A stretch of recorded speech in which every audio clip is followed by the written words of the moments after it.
pleased to speak with John Bush, vocalist for Armored Saint, and now his new supergroup called Category 7 for the release of their debut album that comes out July 26th. John, welcome. It's a pleasure. What's up, Robert? How are you? I'm doing good, buddy. Thank you Uh, for taking the time to speak with us. I love the album. I really do. I think it's great. I appreciate that. I think it's really rocking as well. It's very powerful stuff. Yep. It should be a metalhead's dream here.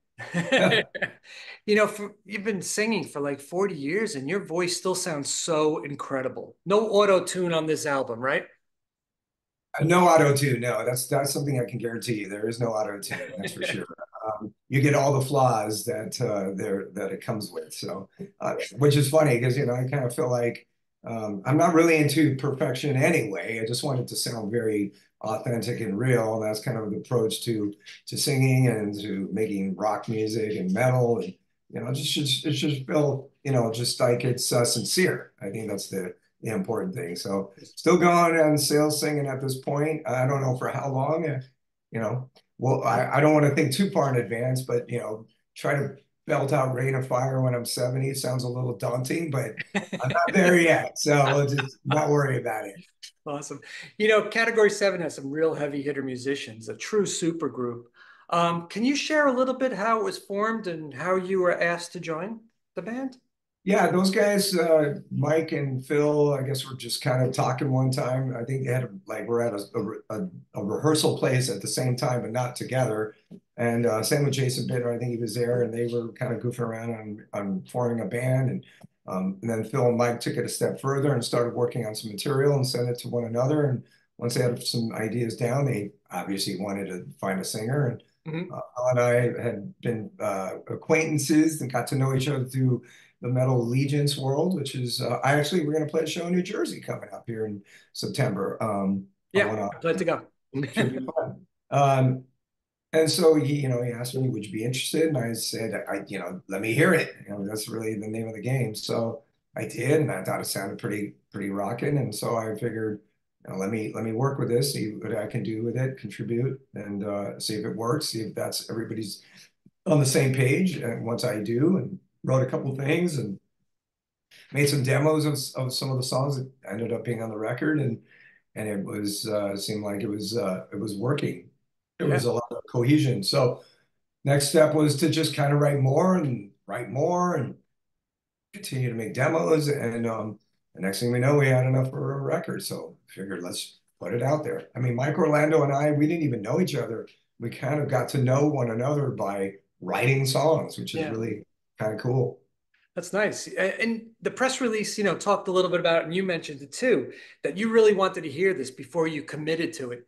Do you get a lot of offers that like sometimes it's just junk and you don't want to commit to it and sing to it until you feel something, a vibe from it? And honestly, I haven't, to be honest. I don't know. I guess I insinuated perhaps maybe I've created this vibe out there where I don't want to do anything, and maybe I didn't.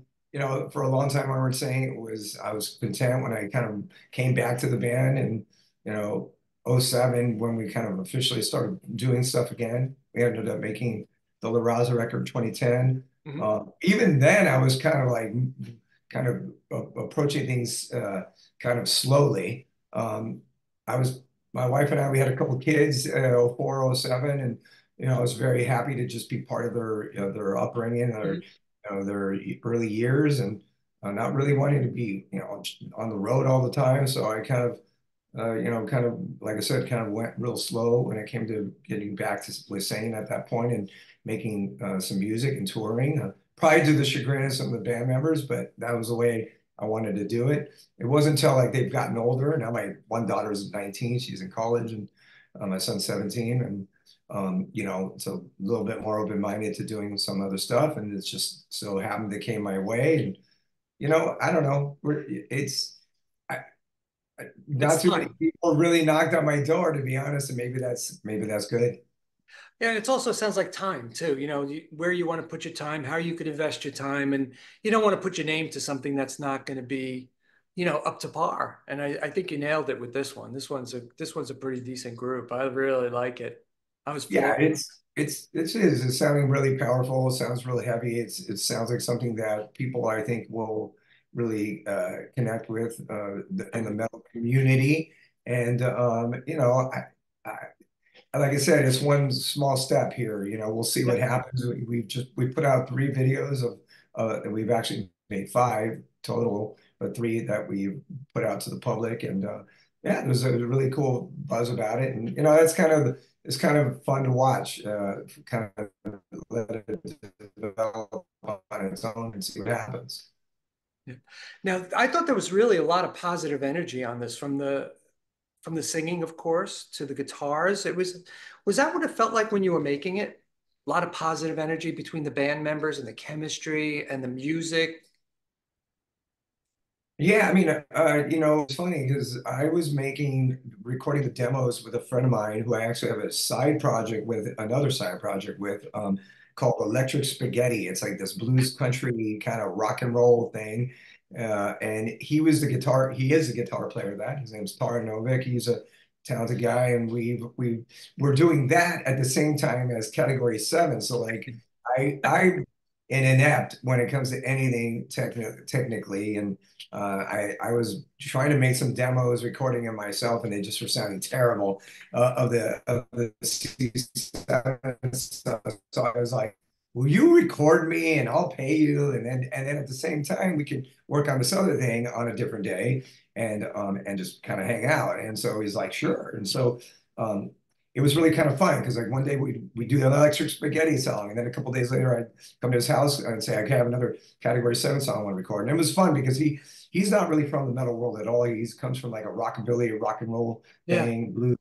And he was blown away by what I was not only playing him with a Category 7, but what I was coming up with. yeah, So, and he was engineering it. So it was really kind of a fun process. This was all over the course of about 9, 10 months. And we wrote a bunch of songs for both things. And well, he wrote the songs for Electric Spaghetti. I was recording the songs with him for Category 7. But it was a cool development of both projects, if you yeah. will. And we got to know one another pretty well. And I kept a lot of those vocals that are on this record, that were the original demos from it because it just sounded good. And I really believe like singing is one of those things that sometimes you really want to captivate or capture, should I say, excuse me, at that moment because you may never ever sing something quite the same. Yeah. You may sing it better, or you may sing it worse, but if you have it, those early demos sometimes are some of the best stuff. And that's been the case for a lot of the Armored Saints stuff that me and Joey have done. We've done that for years, since really the Revelation record, that when we came back and started kind of writing and recording for songs for Saint. And that's how we did it. And a lot of that stuff we kept because, like I said, your voice may sound a certain way or you may Yes. something a little differently. It's almost like a guitar lead, you may not play it exactly the same. And Right. and and I think I've heard that's, that. yeah. So I've heard it I with like singing too. It's something that you, it was the one and done. It was just the first time. right. It was you captured that magic. And I think you captured the magic on the whole album. I thought it was great. I loved your voice. There was a warmth to it and there was a power to it. And that was really, and melody. There was tremendous amount of melody in it. So it I just appreciate flowed. that. Yeah. Yeah, and I did go to Mike's house eventually. Mike actually recorded his parts at his home studio, Yep. which is a really amazing place. And Jack did the bass at Mike's place, and so did Jason did the drums there. Phil did his on his own. He has his own home studio. But and I went out to Staten Island where Mike lives and kind of re-recorded some stuff, double things, embellished some parts. Yeah. Um, so, we just added to it. But a lot of those early demos that I did were still the prominent vocal parts. Yeah, the lyrics I thought were really important on this album. I was really impressed with them. I mean, and from what I could tell, you picked up a lot of the social aspects of what's going on in the world. There's a lot of batshit crazy stuff going on in the world. You probably could have wrote a song every day about what's in the news and what's in the press. You can write a whole record every day, right? I mean, you really can. Uh, you know, I mean, it's impossible not to kind of see what's going on and have it kind of influence you. And again, what I said numerous times is I'm not really here to tell people what to think. I'm not a politician. I mean, I want to be straight. I don't even like politicians on any level. I go back to the lyrics of War Pigs, man. Politicians had themselves away. They only started the war. I mean, that to me is still the greatest like war song of Yeah, all time. sure. And Geezer, who I think penned those lyrics, actually, hit it right on the head. And so, I mean, whatever. I don't like. I'm not politically savvy enough to really go there, and I don't want to. I mean, I'm a musician, I'm a singer, Yeah. and a writer, and I just kind of express things my way. And usually, I try to do it a witty way where it's where I want people to read between the lines, and I don't Yes. even sometimes what I'm trying to say. I've always been a huge fan of Bono from way back, and records like The Unforgettable Fire, where sometimes he would just do a stream of consciousness in terms of his writing, Mhm. and like sometimes themes would actually develop later, maybe years later. Right. Right. It's weird how stuff becomes kind of timeless. And you go, wow, I could really equate that to what's happening now, and it was written 30 years ago. So I don't really want to say this is the definitive meaning of this song, and that's all it is, and it's always going to be that. I don't know. I kind of feel like music is everlasting, and so Right. you could write something that can mean something one moment, and maybe even mean something completely different. 6 months to a year later. I think that's important because you're leaving it up to the listener to draw their own conclusions, their own perspective, and to listen to it and see what's important, to bring what's important to them out of the music. And I think that's what a great singer does. David Lee Roth, I don't know what the hell he was saying half the time. I don't know what he was trying to mean, but it was just you just love it, and you drew your own painting in your mind of what it was all about and the storyline, what it was about, and now everybody's was different. Yeah, I mean, do we even to this day know what Stairway to Heaven is about? I mean, I don't think we even know, Right, right? right. Him too. Um, but it's still awesome, incredible tune that actually you do kind of feel like you know what it's about, but maybe you're not really Right. sure. So again, that's just one way of looking at it, and um, that to me is what I've kind of tried to do. Again, I'm not a Oxford grad here in English, and I don't pretend that I have all the answers, but I just try to do something on a level where I think it's like makes people think and is creative, Right. and that's where I Raise their go. conscious level. Like on Land I Used to Love. Great lyrics, great sentiment, great, how you can interpret how you wanted to interpret it, and it's it's Yeah, it's an angry song. I get it. thank you very much. I mean, I refer to George Carlin, who's like, it was to me one of the best comedians, if not the best comedian of all time, and who had a crazy career. And who knows what George would think about what's happening right now? He'd be just going, oh my God. But he would have a lot of information to write about. But like to Right. me, he's a genius. So I kind of use that as a little like and then again, same with the Onion. I don't know where the Onion exactly resides as far as like their political perspective, but I think it's just always funny and it's ball busting. And to Yeah, me, I like that. And so I kind of those are the things that to me is important. Is I also don't want to lose a sense of humor about it. that's very true. Yeah, and I think your comment about George Carlin too. Like, I don't know if people would appreciate him now as much as we did. I think would he be canceled? Would people I just too crazy? It was funny, and I think people sometimes lose that sense of humor. And I think it's important to you either like the guy, you don't like the guy. You don't have to cancel the guy if you don't dislike if you don't like the guy. So it's don't listen to it. don't listen to Turnt. Don't buy the record. Right. It's There's a a lot of stuff I think is crap, and I just don't listen to it. I don't know. So, it's the but way. some people are bored. They just have to have something to do in life, so they get Yeah. on some kind And of. everybody's got a voice now, so everybody could speak up on every social media, good, bad, and different. And it's. Yeah, what I was telling somebody is like I don't, you read a review of your record or a song or the video, and for every 8 people that love it, 2 hate it, you know. So it's like, okay. But I always just say is if you're gonna bust chops and talk smack about it, at least be funny. You gotta at least be funny. If somebody writes something negative about me, I don't take it too much to heart, just like I don't take all the positives too Yeah, much to heart. But I always say you gotta at least be funny. You can't just like rip me apart. You know, do it with a sense of humor. Then I'll probably laugh.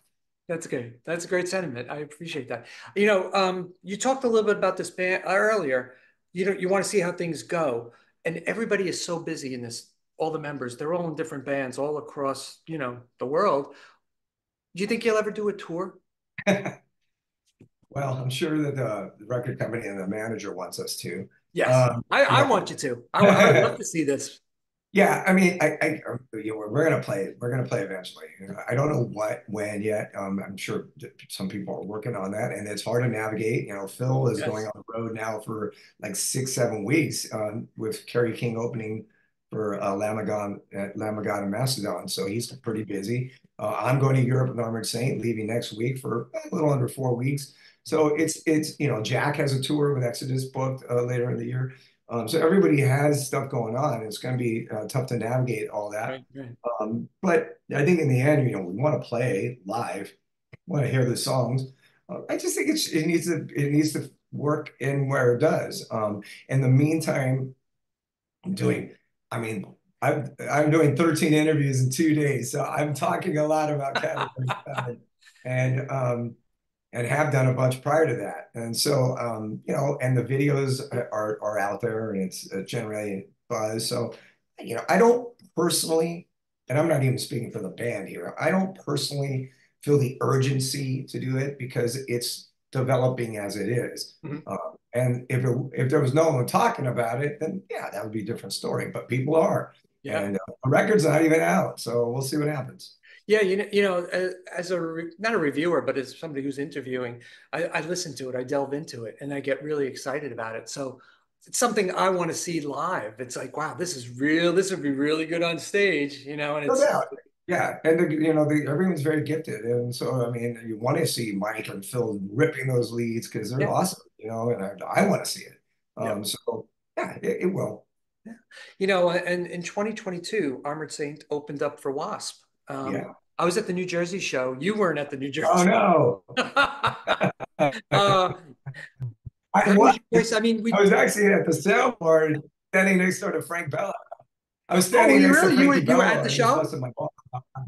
Oh yeah, I was at all the shows that I didn't perform at because I actually brought the band on stage. It was very surreal, of course, watching Armored Saint perform and not be on stage. It was humbling, Yeah, you know, but you know, it was part of life, and I just went through it, not so easily. You know, I have an ego like anyone else, and to Jason McMaster did, you know, an awesome job, but you know, it was my job, you know, and yeah, I yeah. couldn't perform, so it's very frustrating. But you know, that's life. It happens to a lot of singers. I'm not the only one. Yeah, it's not like a broken guitar string. You could replace it, right?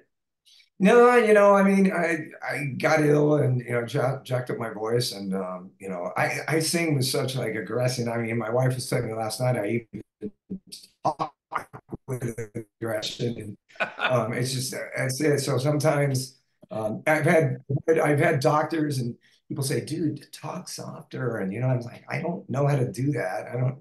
I probably haven't perfected it, and at 60, I'm probably not going to. So everything is kind of just embellished in everything I do sometimes, and That's funny. sometimes I oversing actually, and I actually need to work on that, and I'm trying.